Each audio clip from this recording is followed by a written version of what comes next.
In my last video, we went over a CA finish that I like to use for pens. For things like bottle stoppers and bowls, I like to use a friction polish. There's a couple ways that you can get friction polish. One of the ways is to go out and buy it from various woodworking stores. They tend to be a little expensive, but they do come in a nice consistency. Alternatively, you can make your own. You can get the materials at most big box stores like Home Depot or Lowe's, and usually for the amount of money you would pay for some of the smaller bottles, you can make quite a bit. The materials are 1/3 denatured alcohol, 1/3 boiled linseed oil, and 1/3 clear shellac.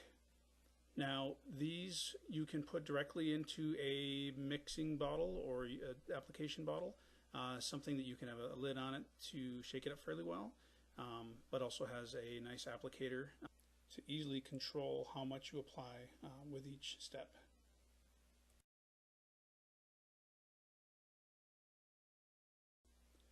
For this project, we'll use some Doctor's Woodshop Pens Plus friction polish. This I picked up at Woodcraft. Besides the friction polish, some of the materials that we're going to use here, we'll put some wax paper down to protect the bed of the lathe. I usually secure these with some neodymium magnets that broke when I was working on other projects. Besides that, really just using regular paper towel. I tend to use the selector size for the smaller sheets, and I'll rip these into thirds just because of the size of piece I'm working on. With a friction polish, the more coats you put on it, the shinier it gets. Generally, it builds on itself. So start with that. With any friction polish, you want to make sure you shake it up very well. The three components that make it up are there for a pretty good reason. The denatured alcohol is used to cut the shellac, which lets it spread fairly evenly and nicely across your piece. It also, when you apply the friction to it, will cause that to evaporate fairly quickly and give the shellac a nice hard surface on there. Makes a very durable surface. The oil that's in here is really just to give the wood some nice shine or some nice finish. I'll fold my piece of paper towel, apply a liberal amount of the friction polish on here. And like most finishes, I like to just kind of spread a little bit on first and see how it looks. Give it a little bit extra time to soak in before I turn on the lathe.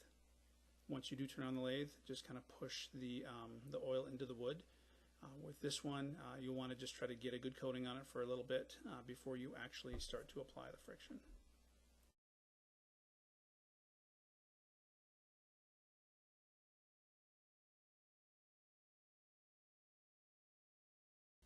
After it's soaked in a little bit, we'll turn up the speed on the lathe and start putting a little bit of pressure onto the piece.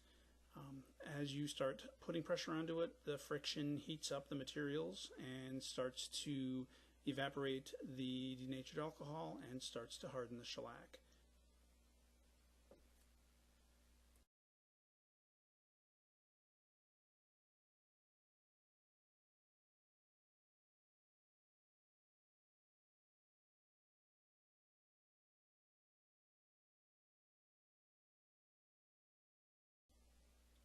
When you feel the piece, if it's a little bit tacky, it means that your solution hasn't cured yet, and so you want to give it a little bit more pressure. Hanging from a mandrel like this, where it's not mounted at both ends, I like to give more of a pinching motion so that I'm not putting too much pressure at one point and putting too much stress on the mounting point of the mandrel. Also, because you're making contact at multiple points on the piece, it'll just create that much more friction and create that much more heat and actually cure the finish much faster.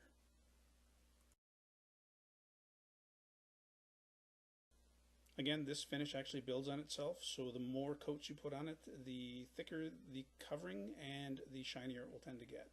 For this one, I'm doing 6 coats of the friction polish.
So to finish it off, we will mount it on a Ruth Niles stainless steel bottle stopper.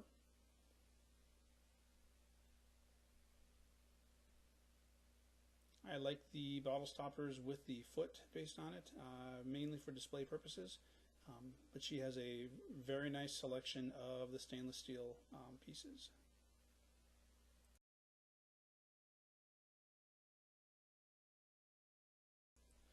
Thanks for watching. If you enjoyed this video, please like it. If you have any questions, please leave them in the comments below and I will try to get back to you. Thank you.